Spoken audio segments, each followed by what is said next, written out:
Hey guys, Dr. Gary Linkov here of City Facial Plastics in New York City. I'm a hair transplant surgeon. Make sure to like, comment, and subscribe to this channel. Let's talk about ways of implanting hair. So you got the hair out from the back of the head or from the neck, the chest, wherever we extracted the hair. Now it's time to put the hair back wherever we decided it would go for the recipient area, right? So there are different ways to make that happen. And the most general concept is that you need to create little recipient sites that will receive the hair. So it's kind of like planting. You know, you need to create those areas where you're going to put the plants. In order to do that, you have a couple of options from a kind of a technical standpoint, and it does sort of impact the final result. So again, this is why I share these videos, because I think patients deserve to know what are the technical considerations that surgeons are kind of thinking about, and I sure hope the surgeons understand all these variables and really try to choose the right method for the individual, and also something that just makes sense in their hands.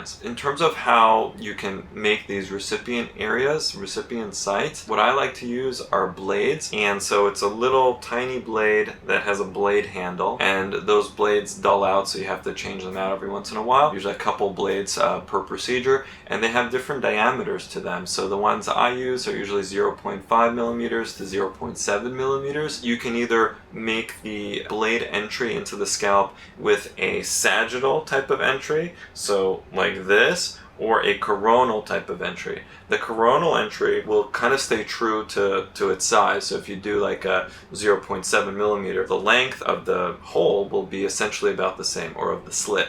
When you're doing a sagittal type of entry, the length of the slit is going to be a little bit longer than what your actual blade size is, because some people get confused. Well, if you harvested with a 0.9 millimeter punch, which is my standard kind of go-to punch size, and you're using a 0.6 millimeter blade, how does that work? Isn't your graft too big for the slit? Well, no, because if you use a sagittal type of recipient site entry, it's a little bit longer and it can accommodate the graft. The reason why you don't want to use recipient sites that are too big is that then your hair can potentially angle off in a different angulation or a different direction than what you intended.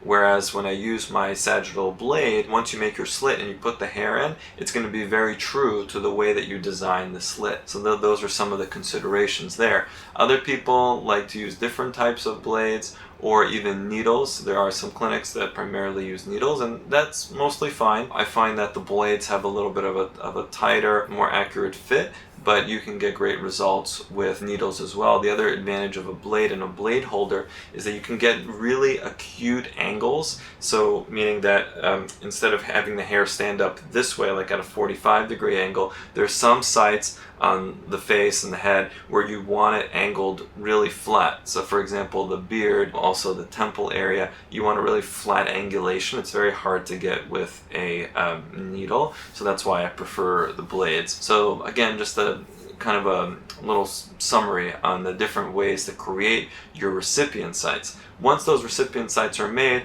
then usually your technicians will go and they'll place these hairs one by one, and there are different ways to place the grafts. You can do a freehand placement with a forceps. The other way to make recipient sites is to use what's called implanter pens, and they're very popular in some parts of the world, where you can preload implanter pens. Usually the assistant will preload the pen, and they'll have a graft and they'll have a sharp sort of tip, so it actually go into the scalp and you press a button and it will load in the graft. So it's kind of all done as one process, as opposed to making the sites first and then planting. So again, pros and cons to each. Just know that there are implanter pens out there, and then there are also these types of pre-made sites with then the hairs getting placed into each of these sites. The biggest advantage of the implanter pens is that there's very little bleeding. The biggest disadvantage is that it's harder to plant in a tighter configuration when you're using the implanter pens. When you're just making slits with a blade, it's easier to make them a little closer together. But the problem with pre-made sites is that you can have more bleeding, and it can be a little bit more challenging in that way. And you have to work with really good technicians that you trust the way that they plant the hairs. Again, different considerations. So that's a bit there on recipient site creation and planting of hairs. Once again, Dr. Gary Linkov, City Facial Plastics. Like, comment, and subscribe to the channel, please.